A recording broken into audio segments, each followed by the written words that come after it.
사업도 성공, 심지어 신앙도 성공을 꿈꿉니다. 하지만 안타깝게도 이 모든 일에 마냥 성공만 할 수는 없습니다. 그리고 꼭 성공만이 좋은 것도 아닙니다. 프랑스 속담에 인생의 3대 불행이라는 것이 있습니다. 초년의 성공, 중년의 상처, 말년의 빈곤입니다. 곧 젊을 때 성공하는 것이 인생에 있어서는 굉장히 불행한 일일 수도 있다는 거죠. 왜냐하면 사람은 성공을 통해서보다 실패를 통해서 얻는 교훈이 더 크고, 사람의 인격은 성공이 아닌 실패를 통해서 대부분 다듬어진다고 합니다. 그런데 이것이 제대로 이루어지지 않아서 곧 마냥 성공만 했기 때문에 자기만 알고 늘 자기 방법이 우선이고, 그래서 독선과 아집으로 똘똘 뭉쳐서 종국에는 인격적 장애까지 드러내는 이들을 우리가 주변에서 얼마나 많이 봅니까? 더욱이 이런 이들이 나중에 실패했을 때에는 더 이상 일어나지 못하고 완전히 자포자기하는 모습을 보이는 경우가 있는데, 그런 면에서 보면 꼭 성공하는 것만이 능사라고 말할 수는 없을 겁니다. 때문에 우리에게는 실패에 대한 고찰도 필요합니다. 여러분, 실패는 물론 아프고 쓰라린 일입니다. 그러나 우리가 실패를 결과로 볼 것이냐 아니면 과정으로 볼 것이냐에 따라서 실패는 그 의미가 천양지차로 달라지게 됩니다. 소위 실패는 성공의 어머니라는 말이 있습니다. 실패 없는 성공은 없다는 말이죠. 성공한 사람들의 그 이면을 들여다보면 다 나름대로의 실패가 있는데, 그 실패를 이겨내야만 결국 승리를 쟁취할 수 있다는 거죠. 그렇게 보았을 때 실패는 단순히 경험하고 싶지 않은 일이 아니라 오히려 인생의 중요한 통과 의례가 되고 중요한 어떤 디딤돌 역할을 하게 되는 겁니다. 그런데 이것은 신앙생활에 있어서도 마찬가지라고 봅니다. 로마서 5장 3절 이하를 보면 우리가 잘 아는 말씀이 나오죠. 우리가 환난 중에도 즐거워하나니 이는 환난은 인내를, 인내는 연단을, 연단은 소망을 이루는 줄 알미로다. 할렐루야. 곧 그리스도인은 실패를 통해서 인내하는 법을 배우고, 그 인내를 통해서 단단하게 연단되어지고, 이렇게 연단되어진 사람은 어떤 상황 속에서도 소망을 갖게 된다는 거죠. 바로 이게 영적 법칙입니다. 우리는 모두 이러한 과정 속에서 살아계신 하나님을 만나야 되는 겁니다. 여러분, 인생을 살다 보면 착한 사람도 실패합니다. 부지런한 사람도 뜻밖의 실패를 맛보기도 합니다. 신실한 그리스도인도 실패할 때가 있죠. 하지만 너무 당혹스러워할 것은 없습니다. 왜냐하면 어떤 면에서 보면 예수님도 실패한 사람 중 하나이기 때문입니다. 사랑하는 제자에게 은 30에 팔려가죠. 가장 사랑했던 수제자 베드로에게도 배신을 당합니다. 메시아로 왔지만 결국 십자가에 달려서 온갖 수치와 모욕을 당하고 비참하게 죽음을 맞이합니다. 이쯤 되면 세상적으로 볼 때 예수님은 실패한 사람 중에서도 가장 실패한 사람일 수도 있습니다. 하지만 중요한 건 예수님의 이야기는 거기서 끝나지 않았다는 거죠. 그 다음이 있었습니다. 예수님은 사망 권세를 이기시고 부활하시고 승천하셨습니다. 그리고 주님을 부인하고 배신했던 제자들은 오히려 그분을 위해서 목숨을 버리고 땅끝까지 이르러 복음을 전파하는 증인들이 되었습니다. 그들이 전한 복음 수천 년이 지난 지금 우리들에게도 전해져서 우리 또한 부활의 소망을 갖고 삽니다. 그래서 결국 우리는 예수님을 승리자로 기억하지 실패자로 기억하지 않습니다. 내가 세상을 이기었노라 하신 말씀 그대로 주님은 승리자가 되셨습니다. 그렇습니다. 여러분, 예수님의 삶에는 수많은 실패가 있었습니다. 하지만 누구도 그것을 실패라고 말할 수 없는 것이, 주님은 어떤 상황 속에서도 최종적이고 궁극적인 하나님의 승리, 그것을 믿고 바라보았기 때문입니다. 그러므로 우리는 실패의 결과, 곧 실패의 한 단면만 보아서는 안 되죠. 오히려 실패를 통해서 연결되어지는 상황의 전환, 그리고 또 다른 시작을 볼 수 있어야 됩니다. 희망의 신학자로 불려지는 몰트만은 말하기를 그리스도인에게 생명의 끝, 역사의 종말, 세계의 종말은 아무런 상관이 없고 기독교의 종말은 그저 생명의 시작, 하나님 나라의 시작, 새로운 창조의 시작일 뿐이다. 이렇게 말했습니다. 우리에게 어떠한 일이 닥쳐와도 곧 전혀 예상도 못한 고난과 역경이 찾아온다 할지라도 여러분 실망하지 마시기 바랍니다. 그건 인생의 결과가 아닙니다. 끝이 아닙니다. 과정일 뿐입니다. 또 다른 시작일 뿐입니다. 할렐루야. 오늘 본문은 우리가 잘 아는 내용입니다. 베드로가 아주 처참하게 실패하는 내용이죠. 그는 예수님의 수제자였습니다. 누구보다 예수님께서 인정하시고 사랑했던 제자였습니다. 그런데 그가 예수님을 3번이나 부인하는 거죠. 사실 이 사건이 있기 전까지만 해도 베드로는 절대 그런 사람이 아닌 것처럼 보였습니다. 그의 고백과 같이 다른 사람은 몰라도 정말 베드로만큼은 아니다 라고 말할 정도로 그는 정말 대단한 결단력과 의지가 있던 사람이었습니다. 예수님이 갈릴리 해변에서 나를 따르라고 했을 때 그는 곧 그물을 버려두고 예수를 따랐다고 합니다. 여러분 곧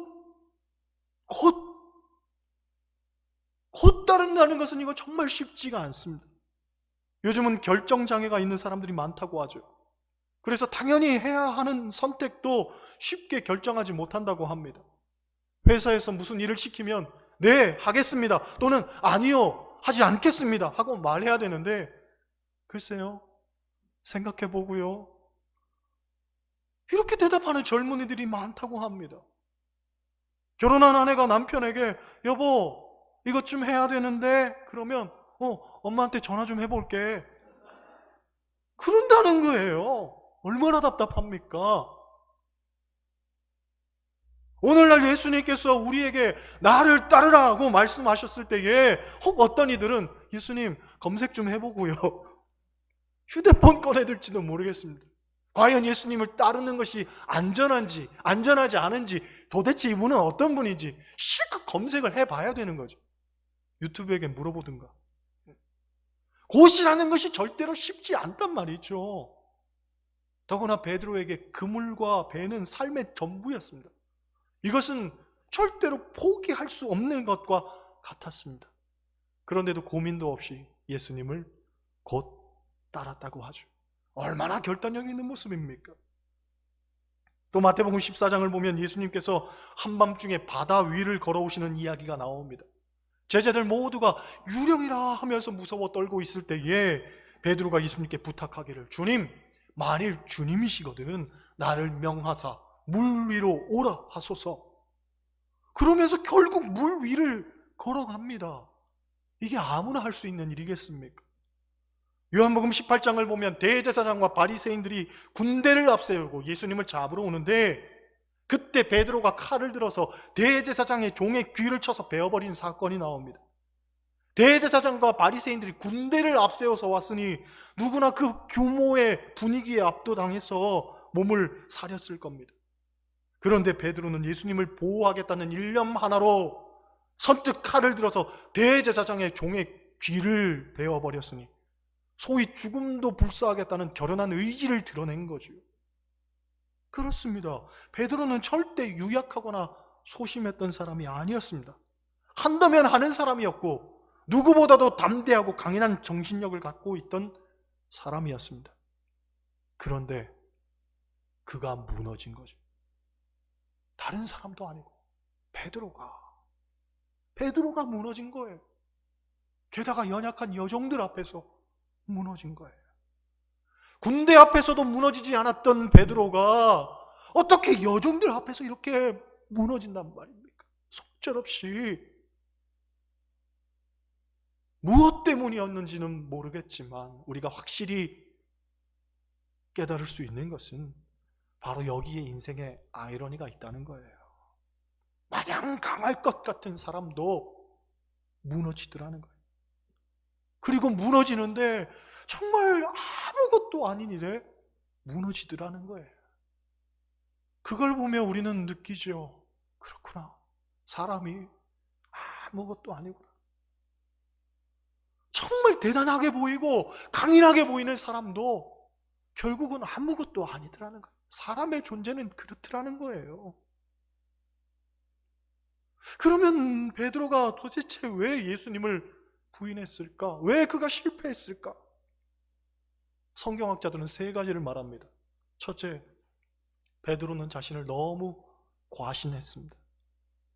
마태복음 26장 31절을 보면 예수님께서 오늘 밤에 너희가 다 나를 버리리라 하고 말씀하십니다.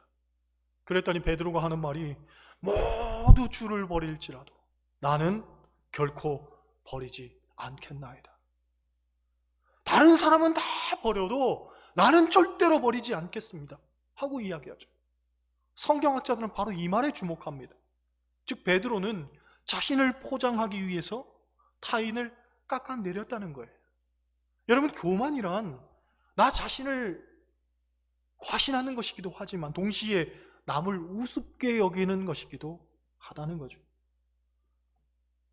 인생을 살면서 우리가 경험하는 바로 보통 말이 앞서는 사람 치고 정말 용기 있는 사람 보질 못합니다. 비견한 예로 싸울 때 먼저 우통 벗는 사람 치고 이기는 사람 못 봤습니다. 내가 그놈 가만 안 둔다고 입버릇처럼 말하는 사람 치고 정말 다리 몽둥이라도 부러뜨린 사람 보질 못했습니다. 사자우를 내뱉을 때는 아주 달려가서 한 주먹 지를 듯 하지만 막상 앞에서는 입도 뻥끗 못합니다. 남 깎아내릴 때는 그렇게도 가열차고 모질게 굴던 사람이 어떻게 그렇게도 관대해졌을까요? 우리는 아는 거죠. 허언이고 허풍이었던 거죠. 주변을 보면 어떤 분은 트집 잡는 게 취미이자 특기이자 은사인 분이 있습니다. 그래서 사람에 대해서 늘 불만이고 사물에 대해서도 불만족이고 좋은 것이 있어도 칭찬하기보다는 불평하기 일쑤입니다. 물론 그분이 가진 경험과 지식이 풍부하다 보니까 거기에 비추어서 이런 결과가 도출되었는지는 모르겠지만 반복되는 불평을 보면서 사람들은 그분의 해박한 지식을 인정하기보다는 덕스럽지 못한 인격과 태도의 인상을 찌푸리게 되는 거죠. 여러분, 신앙생활은 그렇습니다. 키에르케고르의 말처럼 신 앞에선 단독자처럼 해야 되는 거죠. 남에 대해서 왈가왈부할 필요 전혀 없어요. 나의 우위를 증명하기 위해서 다른 사람 끌어들일 필요도 없고 누군가의 허물을 들추어내서 가십거리를 삼을 필요도 없고 그 사람보다 비교해서 내가 우위를 점할 생각을 가질 필요 전혀 없습니다. 우리는 하나님 앞에 다 죄인이고 부끄러운 사람들일 뿐입니다. 누구보다 신앙생활 좀 잘한다고 의수될 것 하나 없습니다. 그냥 하나님 앞에 늘 내려놓고 나를 낮추고 엎드려야 되는 거죠. 둘째로 베드로가 실패한 이유는 기도하지 않았기 때문이죠. 마태복음 26장 36절 이하를 보면 예수님께서 겟세마네에서 십자가를 앞에 놓고 기도하는 내용이 나옵니다. 이때 예수님은 아끼던 제자 3명을 데려가죠. 베드로와 야고보와 요한입니다. 예수님은 너무나 절박했습니다. 그래서 성경을 보면 땀방울이 핏방울이 되도록 기도하셨다고 말합니다.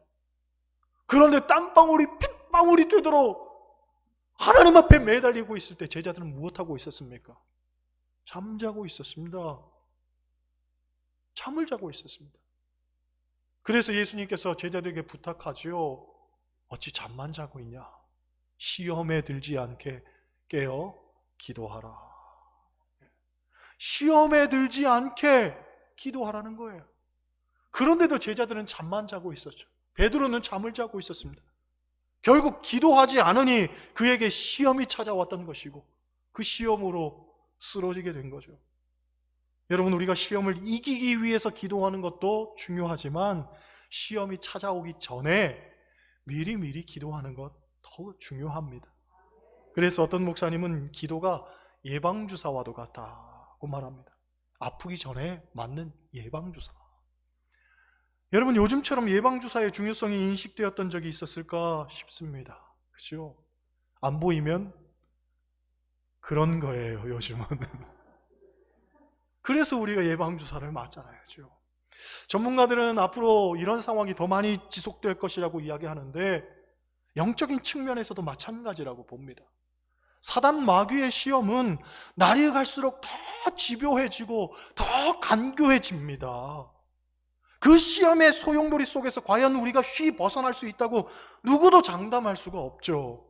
그렇기 때문에 시험에 들고 난 다음에 기도할 생각하지 말고 시험에 들기 전에 예방주사를 맞아야 되는 거예요. 영적 예방주사, 기도해야 되는 거예요. 근본에 우리 교회 부목사님 청빙해서 이제 교회가 새로운 전기를 마련하겠습니다 하고 말했더니 목사님이 그런 생각 가지고 열심히 하려 하시니 저희도 올해부터 열심히 기도하고 또 열심히 전도해서 해가 가기 전에는 꼭 한 사람 이상씩 전도하려 합니다 하고 말하는 집사님이 한 분이라도 있을 줄 알았는데 한 분도 없더라고요. 하지만 저는 알고 있어요.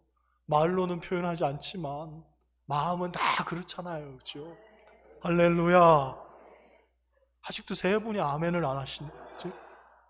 지난 금요일에도 많은 분들 오셨는데 금요일에 꼭 보고 싶었는데 어쩔 수 없이 공사 다 망해가지고 못 오신 권사님, 신천 권사님,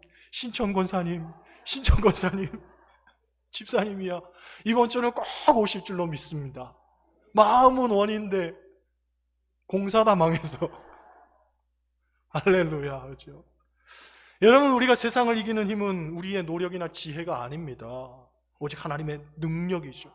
그 하나님의 능력을 덧입는 것 바로 기도란 말이죠. 전심으로 기도해야 되는 거예요. 성경은 쉬지 말고 기도하라고 말합니다. 기도를 쉬었다 말았다 쉬었다 말았다 하면 안 되는 거예요. 금요 기도에 나왔다 안 나왔다 나왔다 안 나왔다 하면 안 되는 거예요. 그렇죠? 항상성 있게 기도의 자리를 지켜야 된단 말이죠. 올해는 여러분의 기도의 자리가 한 번도 비어있지 않기를 원합니다. 늘 깨어 기도하기를 원합니다. 할렐루야. 셋째로 베드로가 실패한 이유는 자리를 잘못 정한 거죠. 25절을 보면 베드로가 서서 불을 쬐고 있었다고 합니다. 아마 날씨가 쌀쌀해서 그랬던 것 같습니다. 그런데 보통 불이 있는 곳은 사람들이 모여들기 마련이죠. 그 사람들 가운데는 베드로를 알아볼 수 있는 사람도 있었고 얼마든지 문제 제기를 할 여지가 있었단 말이죠. 그런데도 거기에 자리를 잡고 있으니 결국 문제가 터져 나오는 것 아닙니까? 여러분, 베드로는 자신이 있어야 할 자리를 제대로 정하지 못했습니다. 그래서 결국 이런 안타까운 상황 속에 내몰릴 수밖에 없었던 거고요. 성경학자들은 말하기를 베드로가 있던 자리는 애매한 자리였다 이렇게 말합니다. 곧 가까이 가자니 붙잡히겠고 도망가자니 그것도 그렇고, 그래서 아마 그는 멀찍이서 예수님을 관망했던 것 같습니다. 그런데 그게 문제였던 거죠. 여러분, 신앙생활에는 적당히 애매한 이런 단어가 있으면 안 됩니다. 라오디게아 교회에 주님이 주신 말씀 우리가 잘 알지요. 내가 차든지 더웁든지 하라. 차든지 더웁든지 하라. 이같이 미지근해서 애매한 신앙 가지고 있어서 그렇게 신앙생활 한다면 내 입에서 너를 토하여 내치리라 말씀하셨단 말이죠. 여러분, 우리가 정말 두려워해야 되는 것이 있다면 그건 불신앙이 아니고 애매한 신앙입니다. 이것도 아니고 저것도 아니고. 차라리 믿음이 없다면 그 믿음 없는 자를 위해서 기도하고 함께 격려하고 어쨌든 서로 어깨동무하고 갈 텐데 자기는 퍽 신앙생활 잘하는 것처럼 교회 안에 자리 잡고서는 정말 하나님 뜻과는 상관없는 삶을 살면서도 그걸 제대로 인식하지 못하는 사람들이 있단 말이죠. 애매한 신앙, 적당한 신앙, 이게 제일 위험한 거예요. 여러분, 이것도 아니고 저것도 아니고 뜨뜻미지근한 신앙 가지고서 가끔 필요할 때는 가서 불이나 쬐고 세상 사람들과 어울려 살다 보면 결국 베드로와 같이 실패한 인생이 되고 마는 거죠. 그런데 오늘 본문을 통해 우리가 가장 주목해야 되는 내용이 무엇이냐면 27절 말씀입니다. 27절 같이 읽습니다. 이에 베드로가 또 부인하니 곧 닭이 울더라. 할렐루야. 닭이 울더라. 이 닭의 울음소리는 기억의 되살아남과 연결이 됩니다. 그 기억은 예수님의 말씀이었죠. 오늘 밤 닭 울기 전에 네가 나를 3번 부인하리라.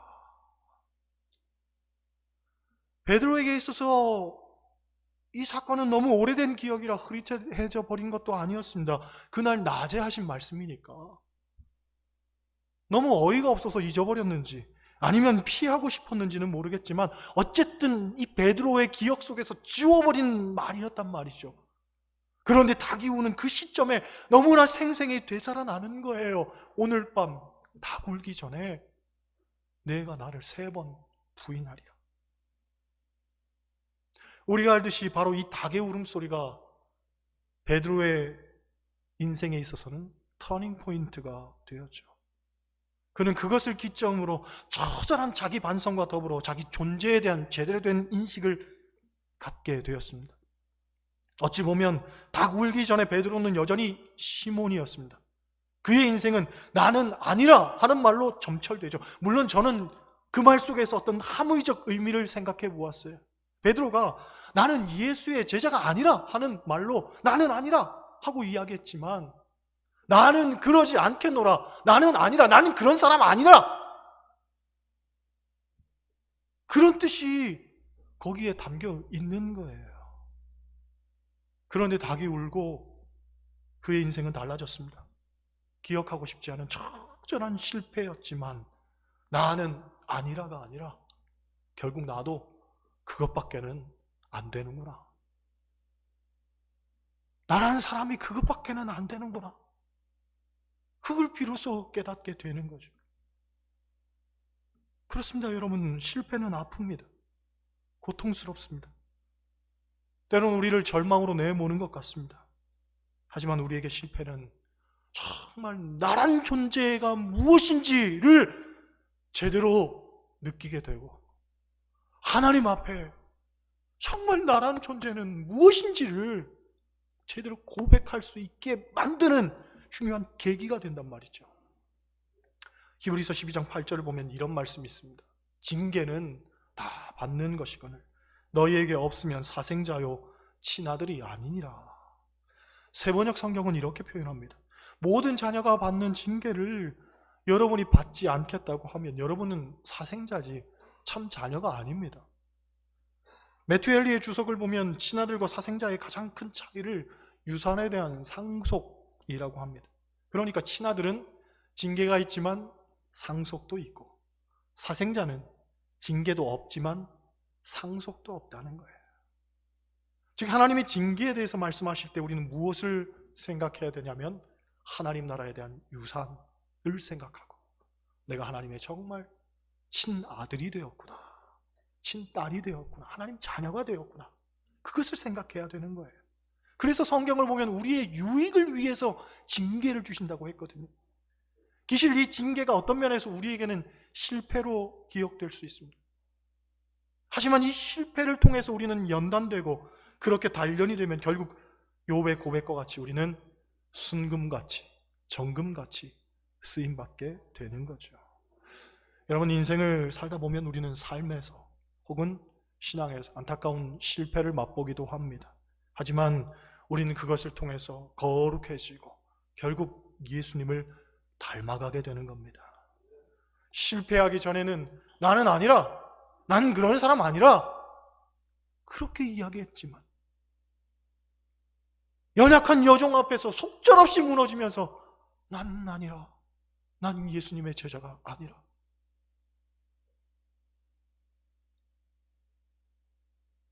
이게 얼마나 부끄러운 고백입니까? 하지만 우리도 보아야 됩니다. 나란 존재가 어떤 사람인지, 나의 내면의 실체는 어떤지, 이 부끄러운 나는 아니라 하는 고백 속에서 그렇구나, 나도 별것 아니구나, 별것 아니구나, 나란 존재도 아무것도 아니구나, 이걸 깨달아야지만 우리는 진짜 신앙생활을 제대로 할 수 있는 거죠. 여러분, 실패, 그 아픔 속에서 다시금 하나님을 바라보시길 바랍니다. 영적 눈이 제대로 뜨이려면 때로는 실패하고 넘어지고 고꾸러지는 체험도 해야 되는 거예요. 하지만 그런 면에서 보면 종국에 하나님 안에 있는 우리에게 실패란 없습니다. 왜? 하나님을 믿는 이들은 7번 넘어져도 8번째 일어서는 것이고, 그 8번째에는 하나님의 사람으로 정금같이 다시 새롭게 태어나는 거죠. 모쪼록 하나님 안에 늘 소망 갖고 실패를 딛고 일어서서 온전히 쓰임받는 여러분 다 되시기를 주님의 이름으로 간절히 축원합니다.